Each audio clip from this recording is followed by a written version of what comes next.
नमस्कार, स्वागत है आप सभी का। मैं हूं राधिका शर्मा और आप देख रहे हैं इस वक्त टाइम्स ऑफ पानीपत। जिस तरह से हम आपको अपना खास कार्यक्रम दिखाते आए हैं जिसका नाम है मेरा गांव मेरी सरकार, एक पढ़ी लिखी सरकार गांव में आने के बाद आखिरकार क्या बदले हैं गांव के हालात, इसे बताने के लिए आज इस वक्त मैं मौजूद हूं समालखा ब्लॉक के गाँव पट्टी कल्याणा में। और मेरे तरफ पीछे की तरफ आप देखिए कि इस वक्त जिस तरह से मैं आपको दिखा रही हूँ गंदगी का ढेर यहाँ पर है। पट्टी कल्याणा में इस वक्त हम मौजूद है, आपको दिखा रहे हैं। और ये देखिए कि जिस तरह से ये गांव का मेन रास्ता है, गांव का ये मेन रास्ता है और यहाँ पर जो तालाब का गंदा पानी है वो ओवरफ्लो होके यहाँ पर भर गया है। लगभग 7 से 8 महीने लोगों को हो गए हैं और वो इस परेशानी का सामना कर रहे हैं। तो चलिए, अब यहाँ पर लोग हैं, आपने देखा होगा कि अभी ये भाई साहब भी यहाँ से बाइक से यहाँ तक आए हैं। तो देखते हैं यहाँ पर, देखिए गांव के कितने लोग इस वक्त यहाँ पर मौजूद है। इनकी समस्या को कोई समाधान नहीं हो पा रहा है और ऐसे में ये लोग काफी ज्यादा परेशान हैं, लेकिन अब तक इनकी समस्या का समाधान नहीं किया गया है। कारण क्या है, गांव के लोग हमें बताएंगे। नमस्कार जी। नमस्कार जी। टाइम्स ऑफ पानीपत के साथ जुड़ने के लिए आपका बहुत बहुत स्वागत है। जिस तरह से हमने देखा कि आपके गांव में इस समय समस्या बहुत बड़ी बनी हुई है, यहाँ पर मैं आपको दिखा रही हूँ। देखिए जिस तरह से ये गांव है, मतलब ये जो गली है ये मेन गली है इस गांव की। यहाँ पर लोगों के घर है और घर से निकलने के लिए घर के बाहर ही जिस तरह से गंदा पानी जमा हो गया है, ऐसे में कितनी ज़्यादा दिक्कत और परेशानी आ रही है और कितने समय से आ रही है और क्यों इसका समाधान नहीं हो पा रहा है? दिक्कत तो मैडम जी इतनी बहुत ज़्यादा है। ये हमारे गांव का मेन रास्ता है। ये कोई किसी की पर्सनल गली नहीं है। ये इधर से रास्ता हल्दाने गांव से आता है, इधर से जीटी रोड से आता हुआ है। इसको लगभग 10-15 साल से हम देख रहे हैं जी। हर बार जैसे ही बारिश का मौसम आता है अंदर चौक तक पानी चला जाता है और लगभग जब तक बारिश का मौसम रहता है जब तक ऐसे ही बुरा हाल रहता है। हर बार पंचायत से बड़े अफसरों से हमने शिकायत कर ली। आज से लगभग 15 साल हो गए इसको जी। इतनी बीमारियां फैलती हैं यहाँ। और आप जाके देखो, जोड़ के अंदर देखो, वहाँ जो जोड़ के चारों तरफ जितने भी खेत है सबकी फसल बर्बाद होती है। वो पानी सारा खेतों में जाता है, बाकी जब खेत में आगे नहीं जाता तो फिर गांव में सारा जाता है जी। लेकिन ये बताइए कि यहाँ पर ये जो गंदगी है, हम देख रहे हैं इस समय यहाँ पर कि जिस तरह से जो पानी है इसके ऊपर पूरी तरह से कचरा जो है पूरा जम गया है, ब्लॉक हो गया है, इसी वजह से ओवरफ्लो हो गया। ये कितने समय से ओवरफ्लो है इस जगह की अगर मैं बात करूं? ये इस जगह हर बार 10-15 साल हो गए, हर बार ऐसे ही ब्लॉक होता है। बारिश के सीजन में है ना, सारा जोड़ से सारा जोड़ ऐसे ही कचरे ठूसा हुआ है।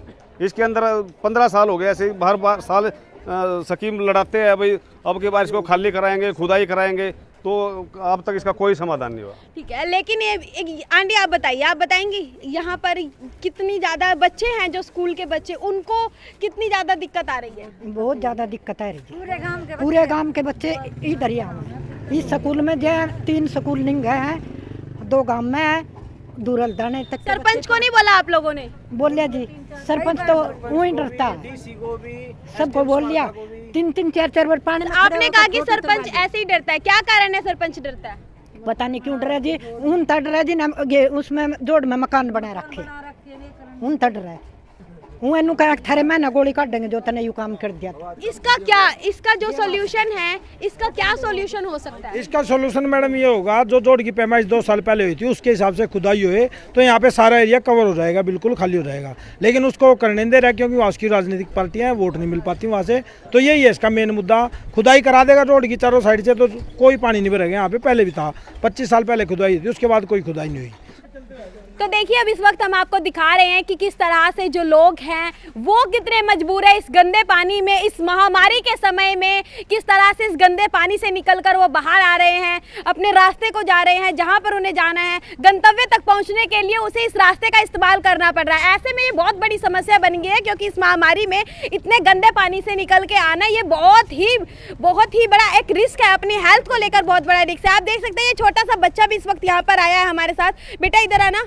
ये बड़े बड़े शूज पहन कर आए हो? हाँ। किसने दिलाए ये शूज? जोर की आवाज है। पापा ने।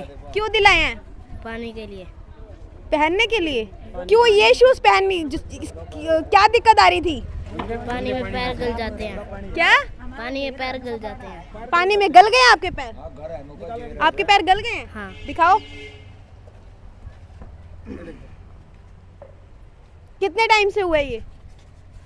अभी तो अभी हुआ है? तो देखिए इस वक्त यहाँ पर हमने आपको दिखाया है कि जो बच्चे हैं वो भी प्लास्टिक के जो बड़े रबड़ के जो शूज़ है उसका इस्तेमाल कर रहे हैं, और ऐसे में दिखा रहे हैं हम आपको कि पानी की वजह से यहाँ पर बदबू जो है वो बहुत ज़्यादा है। और ऐसे में पट्टी कल्याणा जो है, इस पट्टी कल्याणा की ये जो मेन सड़क है, ऐसी सड़क पर लोग जो है अपने बदहाली को देखकर काफ़ी परेशान है, दुर्दशा बहुत ख़राब है। और आपको बता दो जानकारी के लिए कि ये जो गाँव है पट्टी कल्याणा, ये विधायक जो समालखा के विधायक है और इसी के साथ संजय भाटिया हमारे जो एमपी है, उन्होंने गोद लिया हुआ है। गोद लिए हुए गांव का भी आखिर ये हाल है तो दूसरे गांव का क्या हाल होगा, कब तक इनकी समस्या का समाधान होगा? हाँ जी, आप बताइए, क्या आप लोगों ने कभी संजय भाटिया या फिर विधायक जी को कभी इस बात की जानकारी नहीं दी? हाँ, हमारे जो सांसद है संजय भाटिया जी, उनको हम 2 बार रिक्वेस्ट कर चुके हैं। भाई उन द्वारा ये गांव गोद लिया गया है और इसमें मेन जो रास्ता है उस रास्ते में 1.5 फुट गंदा पानी बढ़ गया है तालाब का और इस गली के पानी का लेवल 1 हो गया है। अब सब बच्चों के पैर गल गए, बीमारी। अब वैसे तो गवर्नमेंट ये कह रही है भाई कोरोना महाकाल है, घर जाओ तो 2 बार हाथ धो। अब यहाँ तो इस गंद में 10 बार जाना पड़ता है, 10 बार आना पड़ा है, बच्चों ने भी हमने भी है। ना तो कोई यहाँ विधायक है इस हल्के का, ना कोई सांसद ध्यान दे रहा है। सबसे बुरा हाल गाँव की जन समस्या जो है। अभी आप ये बताइए कि आपने आखिर बार कब सांसद को इस बात की जानकारी दी थी और कब विधायक को इस बात की आखिरी बार कब कहा था? 1.5 महीना पहले मैं जो है ना अनिल सरपंच पति जो है अनिल के साथ और जय सिंह और ब्रह्म के साथ हमें वहाँ संजय भाटिया के पास गए थे और संजय भाटिया को फिर भी रिक्वेस्ट की थी जी, तालाब का पानी गांव के अंदर आ चुका है और ये लैट्रिन का पानी है और लोगों के पैर, बच्चों के पैर गल गए, किसका समाधान कराई, परंतु इसका समाधान आज तक नहीं हुआ। न तो पंचायत करती, न सरपंच करता, न सांसद करता, विधायक तो झांकता ही नहीं। जब तक इसका कोई समाधान नहीं होता तब तक इस यहाँ का जो गंदा पानी है वो निकलवाया जाना चाहिए। तो क्या वो गंदा पानी निकलवाने की कोशिश की जा रही है? ना जी, बिल्कुल नहीं। कितना टाइम हो गया नहीं निकलवाया? जी मेरी बात सुनो, मना कंप्लेंट करी थी पहले प्लान में, जो खट्टर साहब थे करण देव कम्बोज आया था और भगवान दास हमारे भी आया था, बाकायदा DC साहब को मैंने लिखा और शर्मा जी DC रह गए जल्दी उसको भी लिखा, लेकिन इसका कोई समाधान नहीं हुआ। पहले प्लान से अब तक आना पानी उसी डाल पर रहा भाई बात समझ। और जी मैं भी है ना मेंबर ब्लॉक समिति मेरा लड़का बन गया, उसके माध्यम से भी हमने कराया, लेकिन अब हम एक ही कहते हैं प्रशासन से या तो इसका समाधान करो और नहीं फिर है ना गाँव वाले अपने लेवल से चंदा करके करेंगे हम किसी तरह। तो देखिए मैं आपको बताना चाहूँगी कि ये जो मेन सड़क है ये सिर्फ गांव की ही मेन सड़क नहीं है बल्कि दूसरे गांव को भी सड़क से जोड़ती है। और ऐसे में ये जो हाल है इसकी वजह से सिर्फ गांव पट्टी कल्याणा के लोग ही परेशान नहीं है, जो लोगों का रास्ता है दूसरे गांव का रास्ता जहां से जुड़ता है उस गांव के लोग भी यहां से जरूर परेशान होंगे। हो सकता है उन्हें दूसरा रास्ता अपनाना पड़ता हो, एक शॉर्टकट होता है लेकिन लंबे रास्ते से उन्हें जाना पड़ता हो। लेकिन प्रॉब्लम बनी हुई ये है कि आखिरकार सबसे बड़ी बात और सबसे बड़ी समस्या यहाँ पर ये आ जाती है कि आखिरकार जो लोग यहाँ पर रहते हैं उन्हें 24 घंटे दिन में 24 घंटे इस गंदगी का सामना करना पड़ता है। उन्हें हर समय एक ही खतरा बना रहता है कि आखिरकार कब उनकी समस्या का समाधान होगा। जानेंगे इस बात को गांव के सरपंच से। आपके सरपंच के पति अनिल जी हमारे साथ जुड़ गए हैं और वही ज़्यादातर इस गांव के जितना भी कार्य हैं उनकी मदद करते हैं, उनको देखते हैं। तो देखिए अनिल जी, इस वक्त जिस तरह से हम आए हैं, जिस रास्ते से भी आए हैं, हमने भी देखा है इस चीज़ को कि रास्ता सच में बहुत ज़्यादा ख़राब है। तालाब पूरी तरह से ओवरफ्लो हो गया है, हर जगह से निकासी की जो व्यवस्था है वो पूरी तरह से सही नहीं है। जबकि जो लोग जो गंदगी बाहर निकल के आई है, पानी जो बाहर निकल के आई है, ठीक है, उधर में जो लोग रहते हैं उनको काफ़ी समस्या आ रही है। छोटे बच्चों को ट्यूशन भी जाना होता है, स्कूल नहीं जा रहे हैं बेशक से, डेली का निकलना होता है। लोग सुविधा अपनी क्या करें, वो लोग अभी तक उनका कोई समाधान नहीं हो पाया है। क्या कारण है नहीं हो पा रहा है? हमें बारिश की वजह से जी हमारा जो जोड़ है वो ओवरफ्लो हो गया जी। तो आसपास लोगों ने मतलब खेती की जो उनकी ज़मीन है उसमें उनकी फसल खड़ी हुई है और वो पानी मतलब निकालने नहीं दे रहे ताकि फसल ख़राब हो जाए। अब 1-2 एकड़ उसमें कुछ खाली हुई है, कुछ में उसमें चरी ज्वार जो खड़ी है वो बच रही है। तो उनसे बातचीत हुई है, उन्होंने कहा है कि भाई कोई बात नहीं, जैसी हमारी थोड़ी बहुत ये है या तो इसका थोड़ा बहुत हमको जो पैसा है वो दे दो, नहीं तो ऐसे भी आप इसमें तो चला लो। अब 2 दिन से उसमें ट्रैक्टर चालू कर रखा जी। तो जैसे 1 एकड़ में तो कल निकाल दिया था जी, 1 एकड़ का थोड़ा उसमें उनके थोड़ा बहुत था जो वो अब कटाई कर रहे हैं, वो कर ली उन्होंने। अब फिर उसमें चालू हो जाएगा, पानी निकलना शुरू हो जाएगा। तो शायद कल या परसों में गली का जो पानी है वो साफ हो जाएगा जी सारा का सारा। लेकिन गांव के लोगों का कहना है कि ये समस्या आज की नहीं है, ये बहुत पुरानी समस्या हो गई है, इतने समय बाद ही क्यों? नहीं, समस्या तो ये है जी, हुई है तो सॉल्व भी हुई है। वैसे बीच बीच में कुछ आसपास जैसे कब्जा हो गया था गांव के जोड़ पर, जो आसपास घर लगा है वो सारा कूड़ा करकट उसमें डाल रहे। वो क्या गांव का ज़्यादातर जो भी है जी, जो भी जितना भी कूड़ा करकट है कहीं आसपास, जैसे ये नहीं है कि कोई ज़मीन ऐसी पड़ी है गाँव के पास भाई कहाँ गाँव का कूड़ा डाल सके। जितना भी कूड़ा सारा वो जोड़ों में डाल रहे जी, ठीक है। ऊपर से गांव में 24 घंटे की लाइट होगी, कुछ पानी ज़्यादा चल रहा जी, पानी वेस्ट भी कर रहे हैं। तो लगातार उनको मतलब लोगों को जागरूक भी कर रहे हैं। फिर उसके बाद भी नल है उनके वैसे खुले रखा है, जितने घंटे पानी चले तो लगातार चलता रहा जी।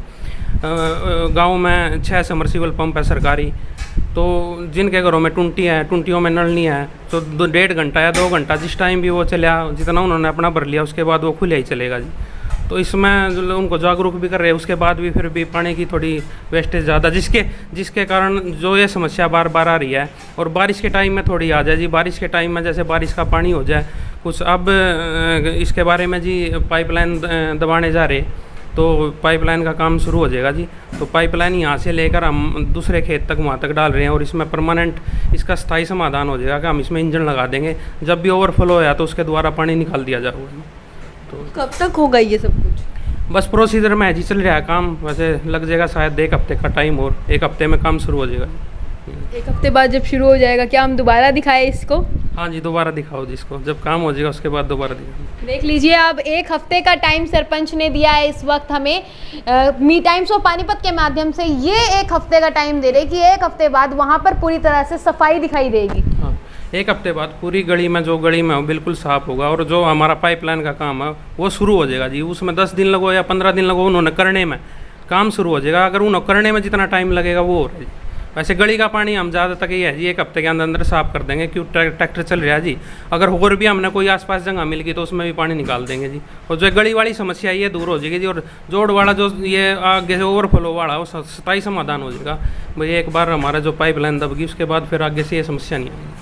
गांव के जो बच्चे हैं वो खेल में बहुत आगे हैं। बात करें हम कोमल पांचाल की, तो 4 बार नेशनल और 4 बार इंटरनेशनल जीत चुकी है, लेकिन गांव में अभी तक स्टेडियम की जो सुविधा है वो उपलब्ध नहीं है।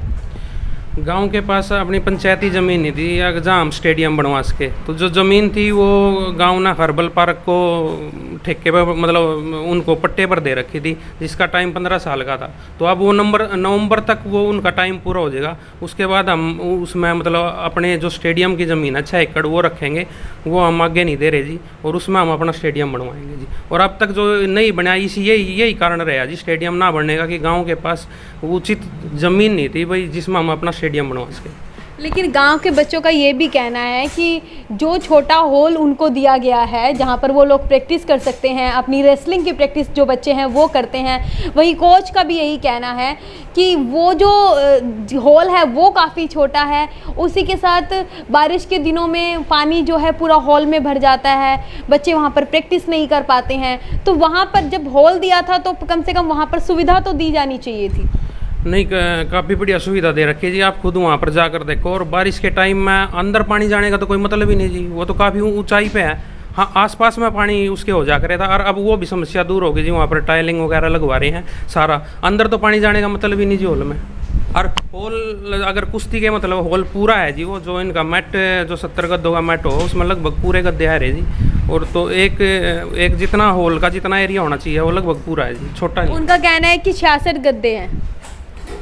तो उस टाइम थोड़ी वहाँ जगह कम थी जी, 1-2 गद्दों का है कम रह गया होगा जिस टाइम। मेरे पूरे 6 गद्दे बताए गए हैं। मेरे से पहले जो उमा सरपंच थे उन्होंने वो काम चालू करवाया था। मेरे टाइम में तो अब वो पूरा हुआ है जी। तो उन्होंने जहाँ से नींव उठा रखी थी, जो जिस लेवल तक वो बन चुका था जी, उसको तो हम दोबारा तोड़ के दोबारा नहीं बना सके थे, तो हमने उसी वो बना है। लेकिन इस वक्त जिस तरह से बच्चों का कहना है कि काफ़ी खेल छोटा है, मतलब खेल का जो हॉल है वो काफ़ी छोटा है, बच्चे जो हैं वो ज़्यादा है खेलने वाले, 150 के करीब बच्चे बताए गए हैं जो डेली प्रैक्टिस के लिए आते हैं वहाँ पर, लेकिन जगह कम होने की वजह से दूसरी तरीके से प्रैक्टिस करके वो लोग अपना प्रैक्टिस को जारी रख रहे हैं। तो ऐसे में जो उन्हें दिक्कतें आ रही हैं वो कब तक उनकी दूर हो जाएगी?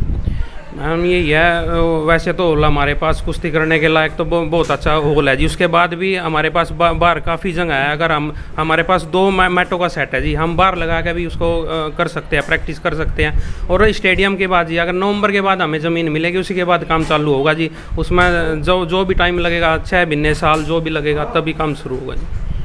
ठीक है, तो फिर देखिए इस वक्त अनिल जी हमारे साथ मौजूद थे, गांव के सरपंच। उनका कहना है कि अभी जो है बात अगर हम करें निकासी की, जिस तरीके से हमने देखा था कि वहाँ पर लोग कितने बदहाली में जी रहे थे, कितनी बुरी दुर्दशा है उनके घरों के बाहर, वहाँ से निकलना भी काफ़ी ज़्यादा मुश्किल है। हम खुद वहाँ से निकल कर आए थे। तो ऐसे में बच्चे जो छोटे बच्चे हैं, मैंने देखा था वो रबड़ की जो शूज़ होते हैं वो रबड़ के शूज़ पहन कर निकल रहे हैं, उनके पैर भी गल गए हैं। नहीं मैंने ऐसा है जी, मतलब समस्या तो है ही, इसमें तो कोई दो राय नहीं भाई। समस्या है वो कम से कम 1 महीने के आसपास हो गया जी वो समस्या है। पानी भाई वहाँ भर गया था, कहीं आसपास निकालने की जगह नहीं थी। पर उसमें आने जाने का तो ये है जी, मतलब मजबूरी में आना जाना पड़ रहा। पत्थर रखे थे, पत्थरों पे से निकल कर चले जाऊँ थे। अब 2-3 दिन में लगभग वो समस्या पानी वाली गली वाली तो दूर हो जाएगी जी। पर ये है कि हमारा जो अगर गाँव में है ना जी, गाँव में सिर्फ एक समस्या सबसे बड़ी है कि जो निकासी की समस्या नहीं है। और जो 3-4 जोड़ है हमारे जोड़ में क्या है जी, जो आसपास का जितना गंद है ना गांव वाले वो लगातार वही डाल रहे। समस्या भी हमने ही पैदा कर रखी जी खुद, ये तो है नहीं भाई समस्या कोई और बाहर से आके देगा। अब वेस्टेज कर रहे जी, जिनके घर वहाँ आसपास है जी, उनका कूड़ा करकट वो उसमें खुद डाल रहे जी। पानी भी मतलब और चला रहे गाँव से सारा। तो लोगों ने भी खुद समझना पड़ेगा जी ये चीज़, तभी जाकर हम सब मिल कर ही समस्या को दूर कर सके जी। अकेला सरपंच या कोई हम तो मतलब चलो हम तो कर रहे हैं जी, पर हमें लोगों का भी पूरे गांव का सहयोग चाहिएगा, उस जरूरत है जी सहयोग की, तभी समस्याएं गांव की है जी, तो तभी दूर होगी। तो देखा आपने इस वक्त गांव के सरपंच अनिल ने बताया कि जिस तरीके से यहाँ पर जो सफाई है वो इस वजह से नहीं हो पा रही है, लेकिन इसका एक सॉल्यूशन ये भी तो हो सकता है ना कि जिस तरह से वहाँ से जो जोड़ के ऊपर जो गंद जमा हुआ है, प्लास्टिक की थैली, जिस वजह से पानी रुक जाता है, उसे समय समय पर निकलवा दिया जाए। उस जो गंद है उसे निकलवाया जाए। ये वो अभी करवाया था कुछ टाइम पहले, अभी काम शुरू हुआ था, पानी उसका बिल्कुल निकाल दिया था। उसमें से आसपास का जितना एरिया, कुछ एरिया लिया भी है, जो खेतों में उसका कब्जा था वो भी उसमें मिलाया है। पर बारिश के टाइम में कम समय मिला। और एक पानी का ऐसा है जी, पानी कहीं अलग दूसरी जगह हम रोक नहीं सकते, पानी भी उसमें लगातार चलता रहा है। तो कहीं बार पूरा नहीं हो सका काम, मतलब कुछ हुआ है, कुछ पूरा नहीं हुआ। अगर हमारा ये जैसे ये पाइपलाइन दब जाएगी, एग्रीकल्चर से डिपार्टमेंट से हमें मतलब इसका बजट भी पास हुआ है, इस कोरोना के चलते शायद बजट नहीं गिर सका, जिसकी वजह से हम काफ़ी लेट हो गए। और तो अगर पाइपलाइन दब जाएगा, स्थायी समाधान हमें मिल जाएगा। स्थायी समाधान मिलने के बाद हमारा जो ये काम है, जो ये पूरा नहीं हम कर पाए थे, इसमें मतलब बारिश का टाइम आ गया था, तो शायद लगभग अब आगे चल के वो सारा पूरा हो जाएगा और इसकी खुदाई भी हो जाएगी। तो आप हमारे साथ जुड़ने के लिए धन्यवाद। गांव के लोगों को भी देखना होगा कि गंदगी का जिस तरह से यहाँ पर निकासी की सुविधा नहीं है, ऐसे में हर चीज़ को ध्यान से रखना पड़ेगा, गंद ज़्यादा ना फैलाएं, वहीं अपने आसपास को स्वच्छ रखें, ये हम सबकी जिम्मेदारी बनती है। इसी के साथ गांव के जो सरपंच के पति हैं अनिल जी, उन्होंने 1 हफ्ते का समय मांगा है। 1 हफ्ते के भीतर उस जगह को पूरी तरह से साफ़ कर दिया जाएगा। इसी के बाद 1 हफ्ते के बाद वहाँ पर पाइपलाइंस बिछनी शुरू हो जाएंगी, जिससे जो गंदगी की समस्या है वो हमेशा के लिए ख़त्म हो जाएगी। इसके लिए उन्होंने बोला है कि लगभग 15 दिन का समय लग जाएगा। 15 दिन के बाद हम फिर से देखेंगे कि आखिर क्या कुछ बदलाव आए हैं गांव पट्टी कल्याणा में, कहां तक पहुंची है सफाई व्यवस्था। बने रहिए टाइम्स ऑफ पानीपत के साथ। वीडियो को लाइक कीजिए, शेयर कीजिए और चैनल को सब्सक्राइब जरूर कीजिए। धन्यवाद।